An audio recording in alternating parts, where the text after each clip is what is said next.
School ધોરણ 3 વિષય કલશોર. કલશોરમાં પાઠ નંબર 9 રંગબેરંગી મસાલિયું. રંગબેરંગી મસાલિયું પાઠમાં શિરીનની વાત આવે છે. એ પાઠમાં શિરીન છે એ નવા નવા વ્રત કરે છે. તો શિરીને કયા કયા વ્રત કર્યા? ગળ્યું વ્રત, ખારું વ્રત, ખાટું વ્રત, તીખું વ્રત અને કડવું વ્રત. આ નવીન પ્રકારના બધા અલગ અલગ વ્રત કરે છે.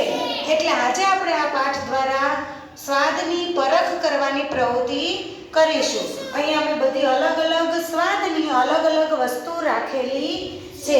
તો આપણે એ વસ્તુ ચાખીને કયું વસ્તુ કયા સ્વાદની છે તે બાળકો દ્વારા સમજીશું. તો ચાલો આપણે પ્રવૃત્તિ કરીએ. રાજવીબેન અહીં આવો તો. આ વસ્તુ ચાખીને તમે કહો કે તમને કયા સ્વાદની લાગી?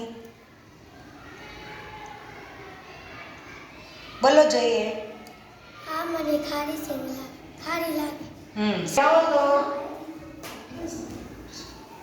આ મને ચાખીને બતાવો તો.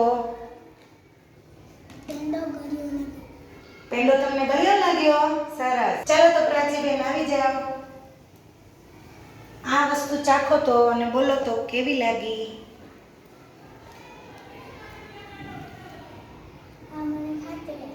શું છે ઈ? આંબલી કેવી લાગી? ખાટી. સરસ. નક્ષત્રભાઈ આ વસ્તુ ચાખો તો.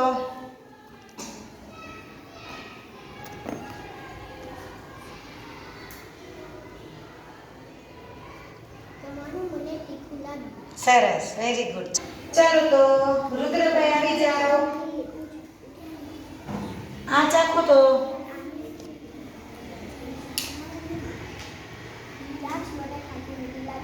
સરસ, દ્રાક્ષ તમને ખાટી મીઠી લાગી. તમે આવી જાઓ તો આ વસ્તુ ચાખો તો. આમળું તુરું લાગે છે. તુરું લાગ્યું આમળું?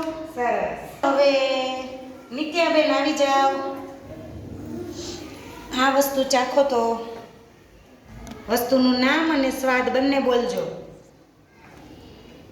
દહીં મને ખાટું લાગ્યું. ખાટું લાગ્યું દહીં.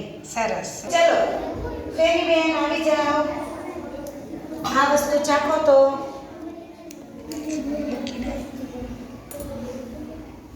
ચાખીને બતાવો. બોલો તો. પૌવા તીખા લાગ્યા? સરસ. બધાએ આ બધી અલગ અલગ વસ્તુનું જોયું ને કયા સ્વાદની? તો બધી વસ્તુ અલગ અલગ છે અને એનો સ્વાદ પણ જુદો જુદો છે. તો કઈ વસ્તુ કયા સ્વાદની બધાને સમજાઈ ગયું?